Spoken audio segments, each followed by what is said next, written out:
For 3 weeks, Yumenglong's driver refused to speak. He declined interviews, ignored investigators, avoided fans, and moved to a quiet suburb near Suzhou where no one knew his name. He refused every message, every knock on the door, every plea from producers begging him to finally say something. He carried the weight of a story he vowed never to release, one that burned behind his eyes whenever someone dared bring up that night. But the sealed voicemail changed everything. After the mysterious message resurfaced, the one Menglong recorded in fear, the one wrapped in static and hidden coordinates, something in the driver broke. Or awakened. Maybe both. At 2:14 a.m., he called a private investigator and said only 5 words. It wasn't supposed to happen. What wasn't supposed to happen? What did he see? Why did he run from the truth for so long? That morning, the investigator met him at a quiet riverside cafe. The driver sat with his back to the window, hood pulled over his head, sunglasses hiding eyes that had clearly not slept. His hands shook, not from cold, but from a fear he had buried and hoped would stay silent forever. When he finally spoke, his voice cracked in a way that didn't belong to a man, but to someone who had witnessed something too heavy to carry. "I'll tell you what I saw," he whispered. "But once you hear it, nothing will make sense the same way again." He took a slow breath, like bracing himself for the truth he swore wouldn't escape his mouth. Then he began. "It started long before the last ride. Long before the last shoot. I noticed things changing around him, subtle at first, then impossible to ignore." He described a moment 2 weeks before the disappearance.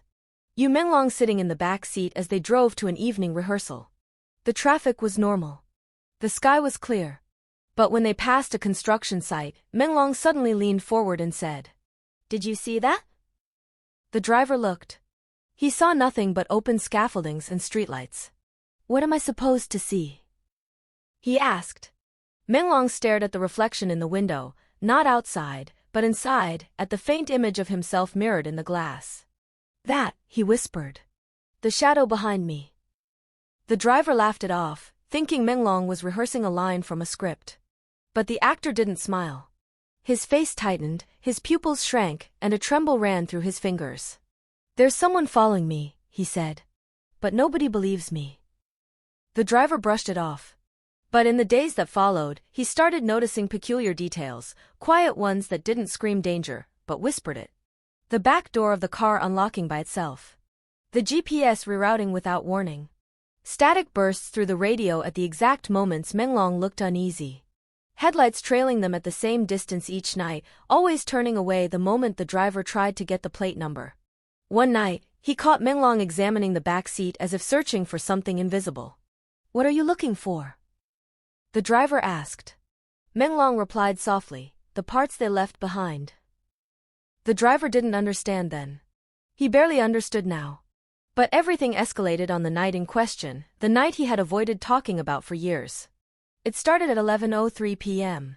He waited outside the studio, engine humming, headlights dimmed. The night air was strangely still. Usually, that street carried noise, equipment rolling, people laughing, props clanking. But that night was silent enough to hear the crackle of the street lamp overhead.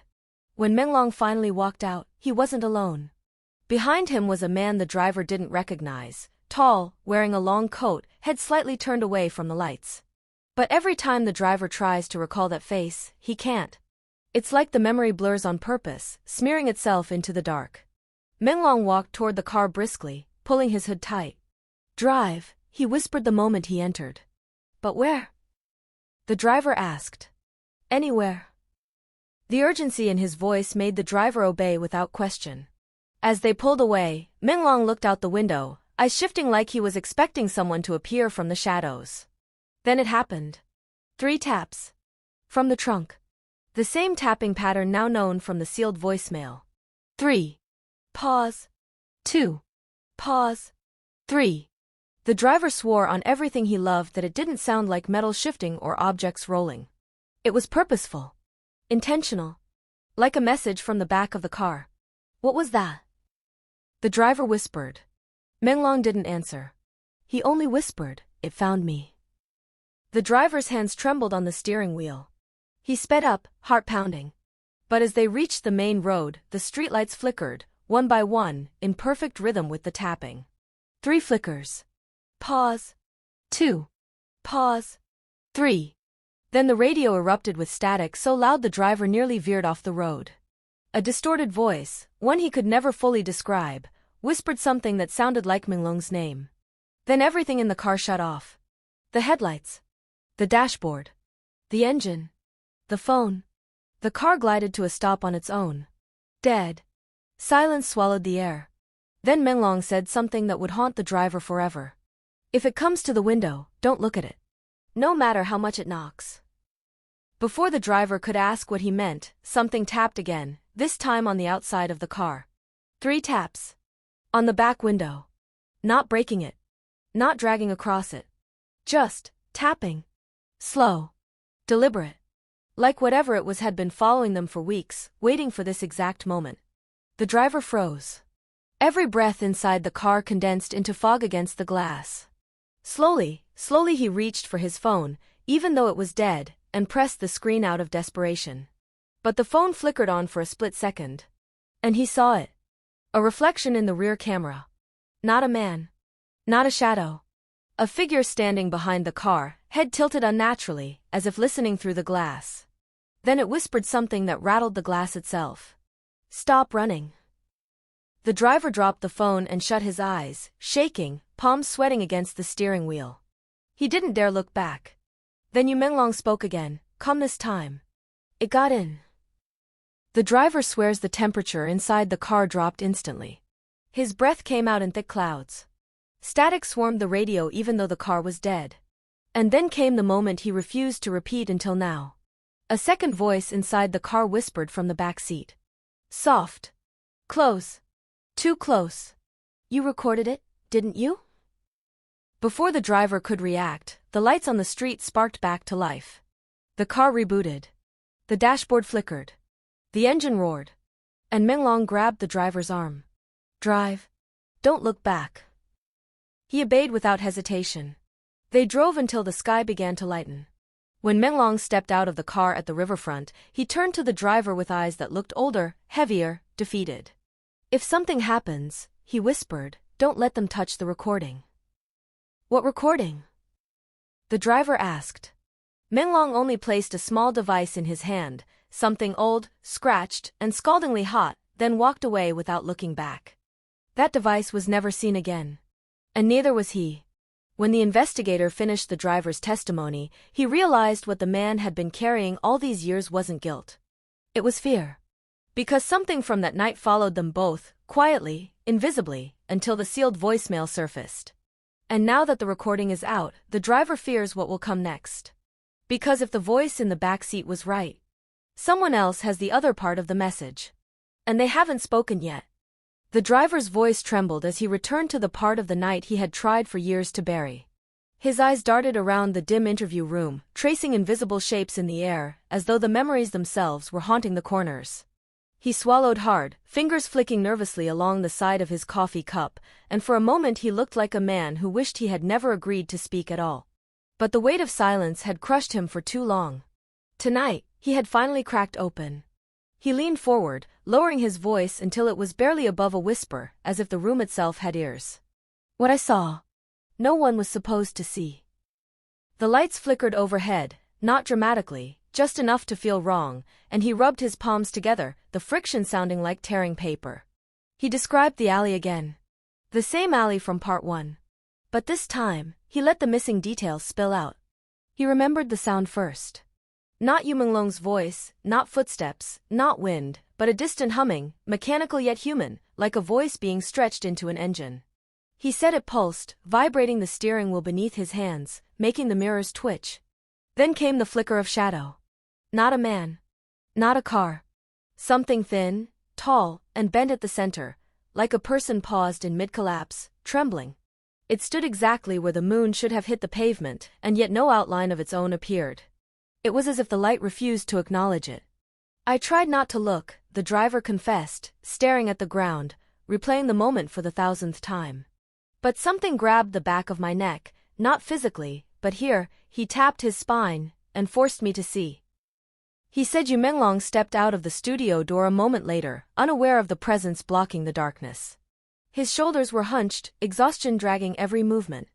The driver saw him rub his forehead, drop something small in his pocket, and look toward the car with a tiny, relieved smile, the kind you give someone you trust. But then came the shift. That instant. The one the driver had avoided describing earlier. He said Yu's smile faltered, and his head turned slightly, as if someone had whispered in his ear. Not loud, not startling, intimate. Like a secret that was too heavy to ignore. What made him stop walking? The investigator asked gently. The driver blinked. He didn't answer immediately. Instead, he described the temperature drop. How frost crawled across the windshield from the inside. How breath came out in clouds even though it wasn't cold. How the steering wheel burned hot at the same time. 2 temperatures. Both impossible. He said Yumenglong took one hesitant step backward, his foot dragging slowly, as if pulling against invisible ice. His eyes widened, not with fear, but with recognition, the way someone looks when they see a face from a nightmare they'd almost forgotten. He said something, the driver murmured. Just one word. The investigator leaned in. What was it? I couldn't hear it clearly. It sounded like stop, or still, or maybe stay. But whatever it wasn't meant for me. Suddenly, the lights flickered again, twice, sharp, like a warning. The driver's breath hitched. He continued anyway. He said Yumenglong staggered toward the car at last, but before he could open the door, the shadow bent itself, contorting in a way no body should move, folding inward and then snapping outward like a sheet of paper whipped by wind. That's when the humming grew louder. A pulsing that throbbed through the pavement. A vibration that cracked the side mirror. The driver gripped the wheel so tightly that the skin of his palms split. He remembered the sting, the thin trails of blood, the way none of it seemed real. But the sound was real. The cold was real. The pressure on his chest was real. He said Yumenglong froze. Not paralyzed. Listening. As if the shadow was speaking. The investigator asked again, did you hear anything? Anything at all? The driver nodded slowly. There was a sentence. A low one. A whisper that didn't come from outside the car, it came from inside it. He paused. It said, he already knows. The room fell silent. Even the air seemed to stop moving. The driver clasped his hands together, knuckles white. That's when he looked at me, he said. And I swear, just for a second, his eyes weren't reflecting the headlights. They were reflecting something behind him. Something that wasn't there when I glanced. His voice cracked. He blinked rapidly, trying to escape the memory. He got in the car a second later, he continued. Shut the door quickly. Locked it. But he didn't say anything. He just kept staring at the rearview mirror. Not at me. Not at the road. At the mirror. The investigator asked, what did you do? I drove, he said. But the street behind us was empty. He swallowed hard. But the mirror wasn't. His chest rose and fell sharply, as though he was struggling for air. In the reflection, there was movement. Slow. Smooth. Like someone standing up from a crouch. But when I turned around, nothing. Just the street. He pressed a fist to his mouth, fighting off the tremor in his voice. Every time I looked forward, I felt fine. Every time I looked into the mirror, I saw it, closer. Not clearer. Just closer. Like a smudge trying to take shape. He said Yumenglong whispered again. But this time, it was unmistakable. He said, don't let it follow us. The investigator frowned. Follow us? Follow who? That's the part one never understood, the driver whispered. He didn't say me. He said US. As if whatever that thing was, wasn't after him alone. Outside the interview room, a metal door slammed, loud, jarring, echoing through the hallway. The driver jumped, nearly spilling his drink. When the investigator stood to close the door, the driver reached out with sudden panic. Wait, don't leave it open, he whispered urgently. Whatever was in that mirror that night. Mirrors still attract it. His hands shook violently now, but he continued the story, almost as if confessing was the only thing keeping the memories from consuming him whole. That night changed everything, he said. Because I realized something. Something I never said until now. The investigator's voice was barely audible. What did you realize? The driver's eyes lifted slowly, pupils trembling like candle flames. That shadow, that whisper, that thing behind us. It wasn't following him. His breath froze. It was following the voicemail.